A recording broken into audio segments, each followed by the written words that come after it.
인생을 살다 보면 목마름이라는 것을 느낄 때가 있습니다.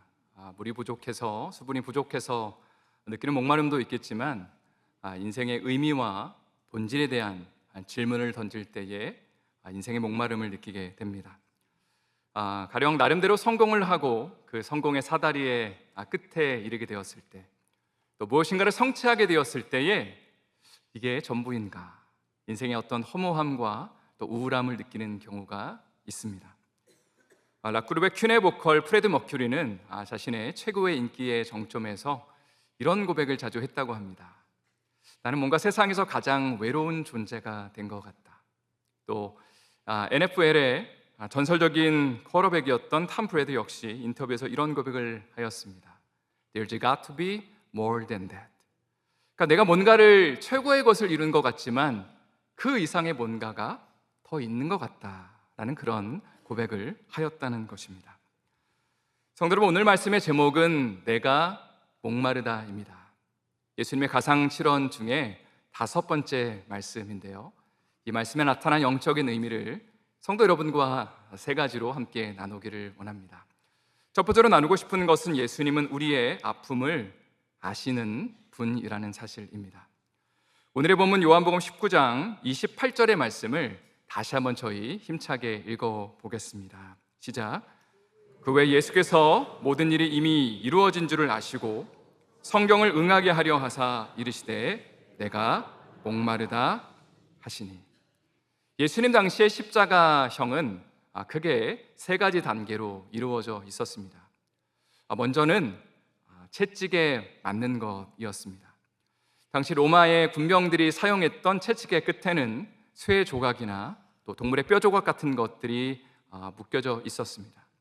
그리고 군병들이 채찍을 휘두를 때에 이것이 죄수의 몸에 감기게 됐고요, 또 채찍을 땡기는 순간에 살점들이 뜯어져 나오면서 많은 피가 흘려졌다고 합니다. 두 번째 단계는 죄수가 직접 십자가를 지고 사형장으로 이동하는 것이었습니다. 당시의 십자가의 무게는 18kg에서 50kg까지 다양했다고 합니다. 예수님은 이미 밤새도록 신문을 받으시고 또 채찍에 맞으셔서 많은 피를 흘리셨기 때문에 아마 십자가를 드실 수 있는 여력이 없으셨던 것 같아요. 그래서 구레네 사람 시몬이 그 십자가를 대신 지고 골고다 언덕에 이르게 됩니다. 십자가의 3번째 단계는 죄수를 십자가에 매다는 것입니다. 보통은 수치와 부끄러움을 더하기 위해서 죄수의 모든 옷을 벗기게 되고요, 그리고 죄수의 몸을 십자가에 매달기 위해서 한 15cm에서 18cm 정도 되는 대못을 손목과 그리고 발꿈치에 박았다고 합니다. 오늘 본문에서 예수님은 하루 종일 십자가에 매달리시며 피를 많이 흘리셨기 때문에 극심한 탈수 현상과 갈증을 느끼시며 내가 목마르다라고 고백하고 계십니다. 사실 예수님의 이러한 고백은 우리의 삶에 큰 위로와 격려를 주는 것 같습니다. 왜냐하면 하나님의 아들 되신 그분께서 우리의 목마름을 알고 계시기 때문이죠. 우리의 삶의 애환과 어려움들을 지금 직접 경험하고 계시고 겪고 계시기 때문입니다. 그래서 히브리서 4장 15절 말씀은 우리에게 이렇게 선포하고 있습니다. 한번 다 같이 또 힘차게 읽겠습니다. 시작. 우리에게 있는 대제사장은 우리의 연약함을 동정하지 못하실 이가 아니요 모든 일에 우리와 똑같이 시험을 받으신 이로되 죄는 없으시니라. 데이비 시멘스가 쓴 상한 감정의 치유라는 책이 있습니다. 이 책에 나오는 한 여성을 소개하기를 원하는데요, 조니 에릭슨 타다라는 여성입니다. 그래서 참 유명한 방송 작가이기도 하고 라디오 방송을 또 이끌었던 또 예술가의 활동을 했던 이 여성은 지금 스크린에 보시는 것처럼 입술에 붓을 물고 있습니다. 왜냐하면 20대 때 나이에 호수에서 다이빙을 하다가 머리가 돌에 부딪혀서 전신마비 장애인이 되었기 때문입니다. 그녀의 삶은 지옥과 같았다고 합니다. 고통과 분노, 또 비통함, 또 감정적인 아픔들이 계속되었습니다. 극심한 상태에 찌르는 듯한 그런 고통들이 그녀의 삶에 어떤 살아갈 이유와 의지를 꺾게 되었죠. 그리고 어느 날 친구에게 좀 내가 인생이 너무 힘드니까 내가 이 땅의 삶을 좀 마무리하기를 원하는 그것을 도와줄 수 있는 좀 약을 구해달라. 하지만 그 친구가 그것을 거절했을 때에 야, 이제는 내 목숨을 내 마음대로 할 수 있는 권리도 없구나, 자유도 없구나 라고 그녀는 또 절망에 빠지게 됩니다. 어느 날 조니의 가장 친한 친구였던 신디가 그녀를 찾아와서 내걸었던 그 한마디가 그런데 그녀의 삶을 바꿔놓게 됩니다. 사실 신디는 어떤 말을 해야 될지, 그 전신마비의 장애를 겪고 있는 그녀에게 어떤 위로와 격려를 해야 될지를 몰라서 하나님께 물었다고 해요. 하나님, 어떤 말을 하면 저 친구가 마음의 위로와 격려를 얻을까요? 그때 하나님이 주신 감동을 가지고 그녀에게 이렇게 말을 합니다. 조니, 예수님이 너의 고통을 알고 계셔. 그리고 그분도 전신마비의 그 경험을 똑같이 하셨어. 한번 생각해 보렴. 그분이 십자가에 못 박히셨지. 그분의 등은 정말 찢어질 듯한 그 고통을 느끼셨고 네가 지금 누리고 있는 그 고통과 아마 상응할 거야. 아마 예수님도 움직이고 싶으셨을 것이 틀림없어. 몸의 자세를 바꾸고 싶을 것이었지만 그러나 손과 발에 못이 박혀 있었기 때문에 몸을 움직이실 수 없었지. 그러니까 조니, 그분은 너의 고통을 알고 계셔. 그리고 그 말 한마디가 그녀의 삶을 바꿔놓게 됩니다.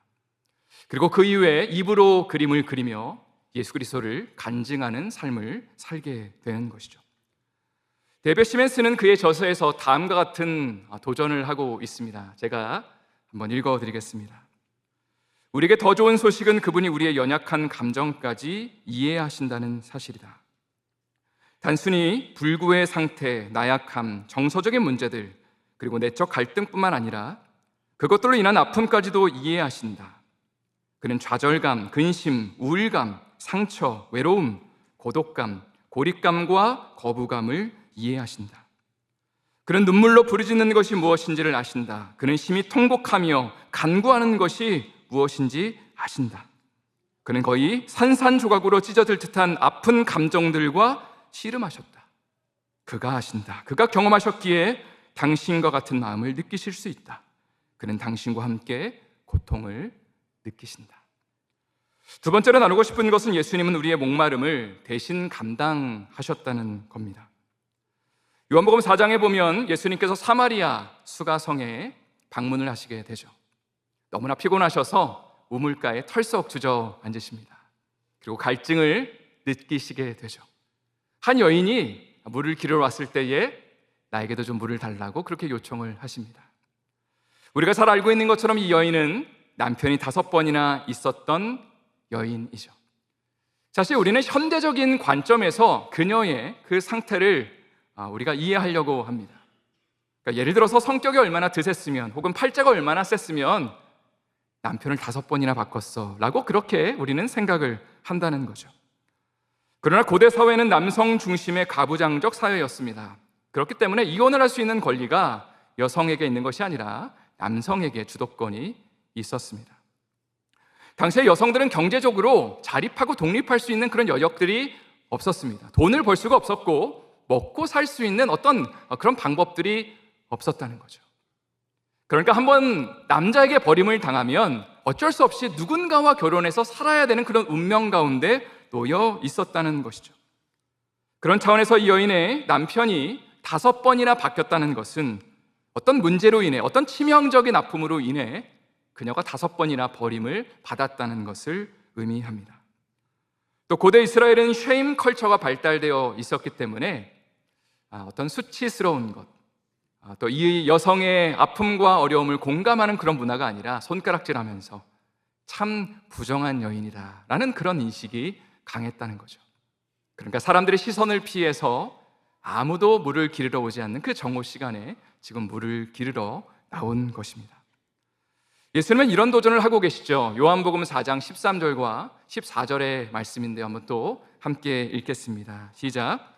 예수께서 대답하여 이르시되 이 물을 마시는 자마다 다시 목마르려니와 내가 주는 물을 마시는 자는 영원히 목마르지 아니하리니 내가 주는 물은 그 속에서 영생하도록 솟아나는 샘물이 되리라. 예수님은 인생의 목마름과 갈증을 느끼고 있는 그 여인에게 이렇게 말씀하십니다. 13절에 이 물을 마시는 자마다 다시 목마를 것이다. 아마 이 물이 상징하는 것은 두 가지인 것 같습니다. 첫 번째는 우물물이고요, 두 번째는 그녀의 문제를 실제로 해결할 수 있는 뭔가 대안들을 가리킵니다. 그러면 여인은 누군가에게 사랑받고 싶었을 겁니다. 인정받고 싶었겠죠. 내가 버림받지 않은 사람입니다.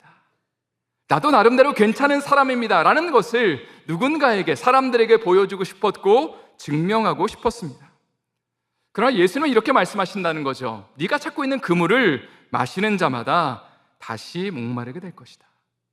너가 얻고 싶은 것을 얻어도 또다시 갈증을 느끼게 될 것이지만 내가 주는 물을 마시는 자는 영원히 목마르지 아니하리니 그 속에서 영생하도록 솟아나는 샘물이 될 것이다. 사실 오늘 본문을 묵상하면서 저는 이런 질문을 던지게 됩니다. 앞에서 나눈 것처럼 예수님은 지금 육신의 어떤 그 피곤함과 목마름과 갈증을 느끼고 계십니다. 그리고 우물물을 기를 수 있는 도구도 갖고 계시지 않죠. 그래서 여인에게 나도 좀 물을 달라고 요청하시는 그분이 어떻게 이 여인에게 생수의 강을 공급하실 수 있을까요? 여기에 바로 복음의 신비가 담겨져 있다는 것을 깨닫게 됩니다. 복음이라는 것은 하나님의 아들 되신 그분이 왕의 모습으로 뭔가 멋지고 아름답고 존귀한 모습으로 이 땅 가운데 오셔서 사람들에게 높임받고 섬김받은 것이 아니라 오히려 종의 형상을 입고 이 땅 가운데 오셨다는 소식입니다.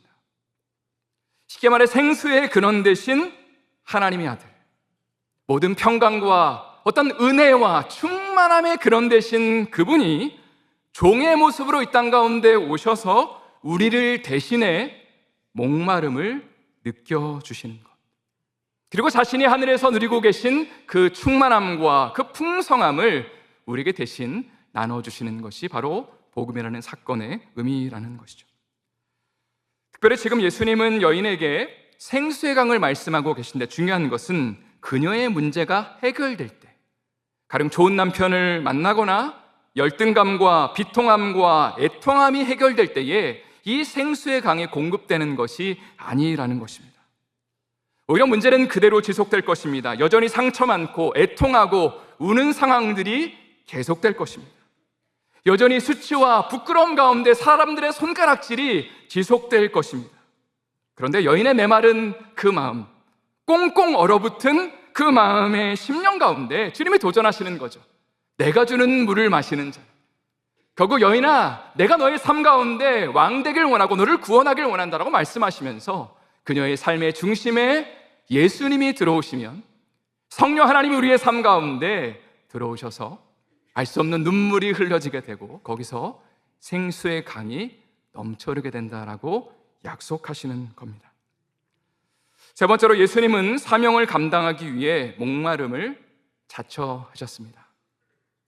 오늘 본문 요한복음 19장 28절의 말씀을 저희 다시 한번 읽어보도록 하겠습니다. 시작. 그 후에 예수께서 모든 일이 이미 이루어진 줄 아시고 성경을 응하게 하려 하사 이르시되 내가 목마르다 하시니. 여기 보니까 성경을 응하게 하려 하사라는 표현이 와닿습니다. 쉽게 말해 구약 성경의 예언을 성취하기 위해서 예수님이 일부러 내가 목마르다라고 말씀하셨다는 겁니다. 실제로 이 말씀을 들은 로마 군병들은 다음과 같이 행동을 하게 되는데 29절의 말씀은 제가 읽겠습니다. 거기 신포도주가 가득히 담긴 그릇이 있는지라 사람들이 신포도주를 적신 해면을 우슬초에 매어 예수의 입에 대니. 여기서 언급하는 신포도주는 당시의 값이 굉장히 쌌던 식초와 같은 싸구려 포도주였습니다. 그리고 당시의 로마 군병들이 죄수를 조롱하기 위한 목적으로 너 이것 좀 맛봐라 하면서 목마르다고 그래 이거 맛봐 하면서 주었던 용도였습니다. 그런데 의도치 않은 로마 병사들의 이러한 행동을 통해 시편 69편 21절의 말씀이 성취되죠. 제가 쉬운 성경으로 읽어드리겠습니다. 그런데 음식에 쓴 것을 넣었으며 내가 목마를 때에 식초를 주었습니다. 성도 여러분, 사실 로마 군병들이 예수님께 하고 있는 이 행동은 예수님의 입장에서 상당히 자존심이 상하고 화가 나는 행동입니다. 또 그분의 죽음은 너무나 억울한 죽음이었죠. 그래서 십자가에서 누군가를 원망할 수도 있었고 불만과 불평을 터뜨릴 수도 있었습니다. 그리고 나의 죽음이 억울하다고 그렇게 외칠 수도 있었습니다.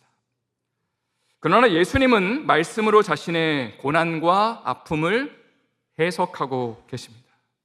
그러니까 구약 성경의 그 예언을 본인이 지금 성취하고 있다는 것을 염두하시면서 내가 목마르다라고 말씀하셨고 그것을 통해 하나님의 말씀이 성취되고 이 땅 가운데 이루어졌다는 사실입니다.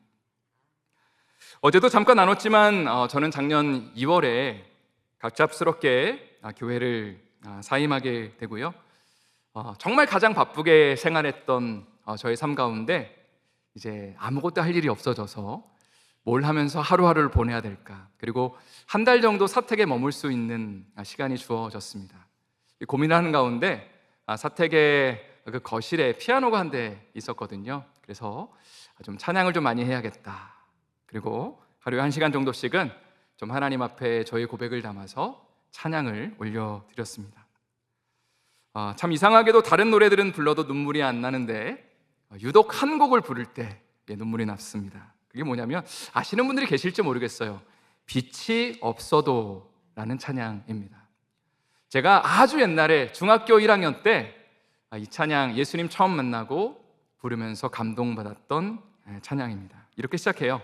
빛이 없어도 환하게 다가오시는 주 예수 나의 당신이여, 음성이 없어도 똑똑히 들려주시는 주 예수 나의 당신이여. 그리고 후렴 부분은 이렇습니다. 주여 꽃처럼 향기 나는 나의 생활이 아니어도 나는 당신이 좋을 수밖에 없어요. 주 예수 나의 당신이요. 이 찬양을 부를 때마다 정말 닭똥 같은 눈물이 흘렀습니다.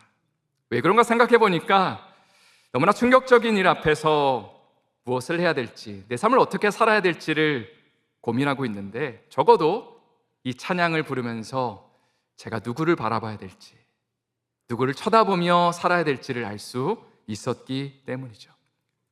빛이 없어도 환하게 다가오시는 그분, 또 음성이 들려지지 않아도 똑똑하게 나에게 당신의 그 마음을 전해주시는 그 예수님을 기억하면서 주님, 제 삶을 주님 앞에 드리겠습니다라고 고백할 수 있었습니다.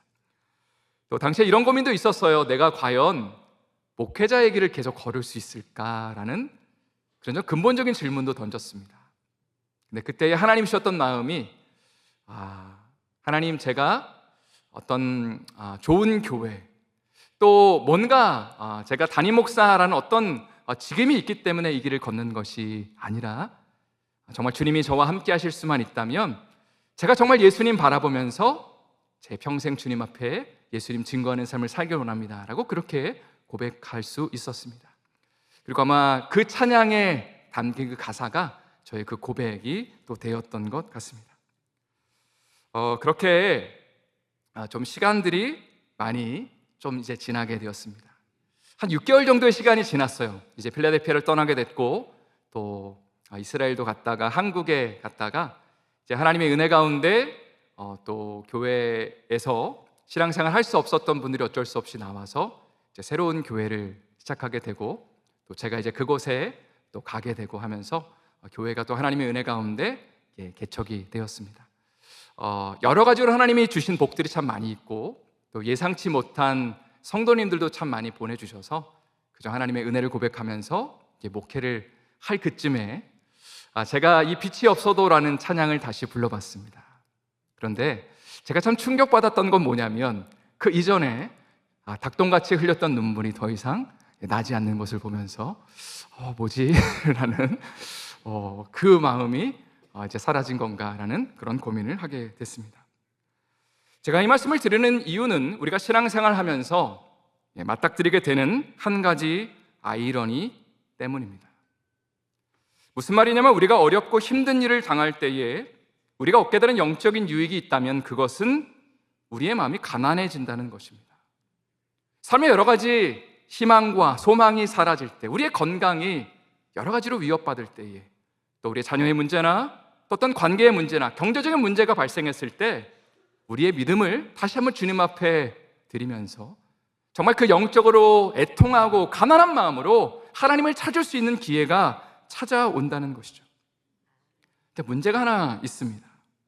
우리 모두가 바라는 것처럼 삶의 이슈와 어려움들이 어느 정도 해결되면 마음의 가난함을 잃어버리기가 쉽다는 것입니다. 소위 말해서 빛이 없어도 환하게 다가오시는 예수님을 묵상하며 눈물을 흘리며 주님 따르며 살겠습니다 라고 감격적으로 고백했던 것들이 이제 좀 살만해질 때에는 감사와 감격이 줄어들고 영적인 매너리즘에 빠져들 때가 너무나 많다는 것이죠. 자, 그런데 예수님의 십자가에서 우리가 평생토록 이런 어떤 영적인 애통함과 갈급함과 가난함을 유지할 수 있는 비결을 알려주고 계신데, 그게 뭐냐면 그것은 바로 우리 자신이 아닌 다른 사람들을 위해 누군가를 대신해서 목마름을 느껴주는 삶에 동참하는 것입니다. 다시 말해 우리의 목마름이 단순히 우리의 문제와 씨름하기 위한 목마름이 아니라 나는 이제 어느 정도 살만하다고 하나님 부으신 그 은혜와 축복이 있는데, 그런데 하나님의 말씀을 성취하기 위해서, 하나님이 나의 삶 가운데 주신 그 사명을 감당하기 위해서, 그리고 나 자신을 위한 그 애통과 목마름이 아니라 나보다 힘들고 어려운 사람들을 향해 내가 같이 애통해주고 대신 목말라 해주는 그 삶을 통해서 우리는 영적인 목마름과 가난함을 평생 하나님 나라 갈 때까지 유지할 수 있다는 것입니다. 워싱턴 DC에 가면 코리안 월 베터런스 메모리얼이라는 곳이 있습니다. 한국 전쟁에 참전했던 용사들을 기념하는 곳이죠. 거기에 아주 유명한 문구가 있습니다. Freedom is not free. 자유는 공짜가 아니다. 실제로 3만 6천 명의 미국 사람들, 그리고 유엔군 62만 8천 명이 생명을 바쳤습니다. 총 55만 명의 군인들이 실종되고 10만 명의 군인들이 포로가 되었습니다. 바로 대한민국의 자유를 위해서. 그런 차원에서 우리가 누리고 있는 이 자유와 기쁨은 공짜가 아니죠. 원래 우리가 누리고 있는 영적인 자유와 생명도 공짜로 얻어진 것이 아닙니다. 예수님께서 우리를 대신해 목마름을 느껴주셨고 생명을 바쳐주셨습니다. 100여 년 전 수많은 선교사님들이 생명을 걸고 조선 땅에 건너와서 우리를 대신해 목마름을 느껴줬습니다. 그들의 삶의 어떤 그 모습들을 정말로 보면 미국 땅이나 유럽 땅에서 정말 편안하게 살 수 있었지만 그 모든 것들을 내려놓고 정말 그 불모지와 같이 불렸던 조선 땅에 와서 풍토병에 걸려서 죽음을 당하기도 하고 어린 자녀들을 하나님 품에 먼저 안기기도 하는 그런 아픔과 어려움을 바로 그들 스스로의 목마름을 해결하기 위해서 겪은 것이 아니라 조선 땅의 사람들을 위해, 연약하고 아픈 자들을 위해 대신 애통하며 함께 목마른 삶에 동참했다는 것입니다. 또 이 교회가 여기까지 오는 데 있어서 그냥 된 것이 아님을 우리는 알고 있습니다. 수많은 사람들이 눈물을 뿌리며 기도했을 것이고 누군가를 대신해 목마름을 느껴준 사람들이 있을 겁니다. 말씀을 마무리하며 성도 여러분들에게 이런 도전을 드리고 싶습니다. 여러분 평생 영적인 가난함을 유지하며 살아가기를 원하십니까? 예수님 처음 만났을 때 그분 한 분이면 충분합니다. 정말 주님만 바라보며 살겠습니다 라는 어떤 그 갈급함과 갈증을 매일매일 누리며 그 은혜 가운데 살아가기를 원하십니까? 그렇다면 예수님이 하신 것처럼 우리 자신이 아닌 누군가를 위해 짐을 져주고 누군가를 대신해 목말라하는 삶에 동참하십시오. 가령 이번 주일에 있을 새생명 축제에 정말 친구 한 명을 데려가기 위해서 굳이 그렇게 하지 않아도 되지만 그러나 금식을 한다면 어떨까요? 또 매주마다 드려지는 이 주일 그 강단에서 매주마다 생수의 강에 넘쳐지고 이 땅 가운데 애통하고 아파하고 눈물을 흘리며 삶의 의미와 목적을 모르는 그 사람들이 이곳에 와서 올 때마다 주님의 생수를 느끼고 그들의 목마름이 대신 채워지는 것들을 경험시키기 위해서 우리가 함께 애통하며 눈물로 이 교회를 위해 또 주일의 강단을 위해 또 목사님을 위해서 기도하는 것이 우리의 삶 가운데 필요하다는 것입니다. 왜 이런 일을 감당한다고 묻는다면, 그리고 우리는 이렇게 말해야 될 것입니다. 예수님 때문에 그렇게 합니다. 예수님이 우리를 구원하기 위해 스스로 목마름을 자초하셨고 우리의 연약함과 목마름을 대신 당해 주셨기 때문에 그 은혜와 사랑이 너무나 커서 그 충만함이 너무나 감사해서 저도 누군가에게, 연약한 자들에게 그 사랑을 나눠주고 싶어서 저도 목마름을 자초합니다 라고 고백할 수 있는 것이죠. 이러한 은혜와 축복이 우리의 삶 가운데 또 이 교회 가운데 넘쳐날 수 있기를 예수님의 이름으로 축원드립니다.